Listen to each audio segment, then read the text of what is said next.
Subscribe and press the bell icon to get notified for the latest tech videos. अस्सलाम वालेकुम YouTube, मेरा नाम है वासे और आप देख रहे हैं वासे टेक टिप्स। इस वीडियो के अंदर मैं आपको बताऊंगा कि ई सिम क्या चीज़ होती है और आप ई सिम को कैसे हासिल कर सकते हैं पाकिस्तान के अंदर। बेशक आप जायज़, वारिद, जोंग या कोई और नेटवर्क यूज़ कर रहे हों। तो चलिए वीडियो को स्टार्ट करते हैं। तो आपकी जो ई सिम होती है वो बेसिकली आपकी एक डिजिटल सिम समझ लें। मिसाल तौर पर आपके पास जो आपकी सिंपल सिम होती है वो आपको पता है वो एक फ़िज़िकल होती है, आपके पास होती है और आप उसको मोबाइल के अंदर डाल देते हैं। लेकिन जो आपकी ई सिम होती है उसके अंदर ये चक्कर नहीं होता। बेसिकली ई सिम में ये होता है कि जो फ़ोन ई सिम को सपोर्ट करते हैं उनके अंदर ऑलरेडी एक ई सिम की चिप डली हुई होती है जिसमें कोई डाटा नहीं होता। तो आपने बस सिंपली ये करना होता है कि अपने जो भी नेटवर्क वाला है, जायज़ है, जोंग है, जो भी है, उनके पास जाके ई सिम लेनी होती है। वो आपको एक बार कोड दे देते हैं। जिस समय जायज़ के दफ्तर ई सिम लेने गया था तो उन्होंने मुझे ये एक दे दिया था गत्ते का पीस। तो इसके अंदर मेरा बार कोड था, जो भी मैंने नंबर अगर आप नया निकलवाना चाहते हैं उसके लिए, अगर आपको पहले का है उसके लिए, तो सिंपली आपका जो भी फ़ोन है आपने उस बार कोड को स्कैन करना होता है और उस बार कोड के अंदर आपके फ़ोन नंबर की जो भी इंफॉर्मेशन होती है वो आपकी ई सिम के अंदर सेव हो जाती है। तो ई सिम बेसिकली ये होती है कि आपको फ़िज़िकल सिम अपने मोबाइल के अंदर नहीं डालनी पड़ती, आपको बस एक बार कोड स्कैन करना पड़ता है और सारा डाटा आपके मोबाइल के अंदर सेव हो जाता है और आप फिर उसको उसी तरह यूज़ कर सकते हैं जिस तरह आप एक नॉर्मल सिम को यूज़ करते हैं। बस डिफरेंस यही है कि ये फ़िज़िकल नहीं होती, ये एक डिजिटल सिम होती है। अब सवाल ये आ जाता है कि आप अपनी ई सिम कैसे निकलवा सकते हैं। मैं चूँकि जायज़ यूज़ करता हूँ तो मैंने जायज़ की ई सिम निकलवाई।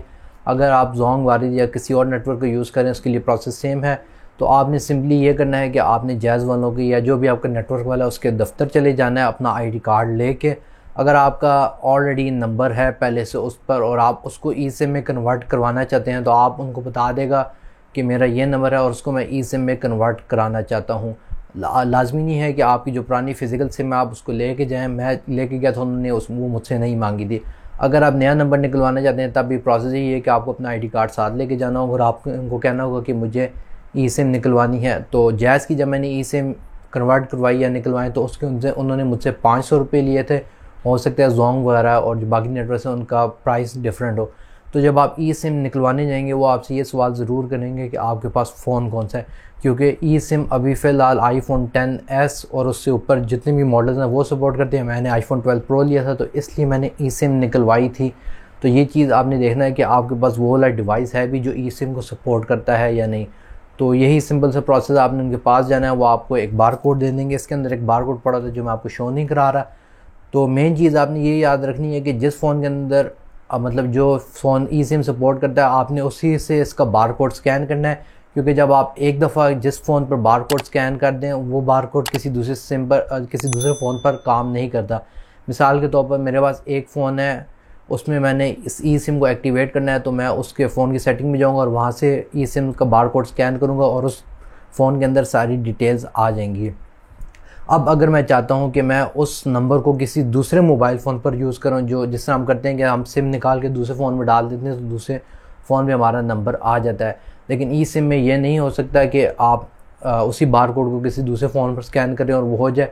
अगर आप किसी दूसरे फ़ोन पर उसी नंबर ई सिम के नंबर को यूज़ करना चाहते हैं तो आपको दोबारा उनके दफ्तर जाना पड़ेगा, नेटवर्क वालों के, उनको बताना पड़ेगा। वो आपको एक नया ई सिम का बार कोड रजिस्टर करके देंगे जिसमें आपको फ़ीस दोबारा भरनी होगी और फिर आप अपने दूसरे फ़ोन पर स्कैन करेंगे और वो ई सिम उस फ़ोन पर चलेगी और पिछले फ़ोन पर बंद हो जाएगी। हाँ, अगर ये होता है कि आप मिसाल तौर पर आपने जिस फ़ोन पर ई सिम पहले से एक्टिवेट की है, मिसाल तौर पर उसको कोई फ़र्क पड़ जाता है जिसकी वजह से आपने उसको फुल फैक्ट्री रीसेट कर दी, सारा डाटा इरेज कर दिया, तो उस फ़ोन पर आप जब दोबारा उसी बार कोड से स्कैन करेंगे तो वो फ़ोन उसको उठा लेगा, लेकिन कोई दूसरा फ़ोन उसी ई सिम को नहीं उठा सकता। तो ये थोड़ा खप वाला काम है कि आपको हर दफ़ा ऑफिस जाना पड़ता है ई सिम निकलवाने के लिए। आसान हो जाता है कि आप सिंपली उनको कॉल कर दें, हेल्पलाइन वालों को, बैंक या किसी भी जगह पे पैसे ट्रांसफ़र कर दें और वो बार कोड आपको SMS या ईमेल के थ्रू भेज दें, ना कि आपको उनके दफ्तर बार जाना पड़े जिधर वेट भी करना पड़ता है और दूर भी कभी कभी पड़ जाता है। बहरहाल दोस्तों, ये होती है ई सिम और किस तरीके से आप ई सिम को ले सकते हैं पाकिस्तान के अंदर। अगेन ये इसके जो भी चार्जेस हैं वो हर कंपनी के डिफरेंट होंगे, लेकिन जो अंदर आपके पैकेजेस के जो चार्जेस हैं, मिसाल तौर पर अगर आप फ़िज़िकल सिम यूज़ करें उसमें पैकेज का चार्ज है 120 रुपये, तो अगर आप ई सिम यूज़ करें उसमें भी पैकेज का चार्ज 120 रुपये ही होगा। पैकेजेस के चार्जेस में कोई भी फ़र्क नहीं आता, बेशक आप फिज़िकल सिम यूज़ कर रहे हो या ई सिम यूज़ कर रहे हो।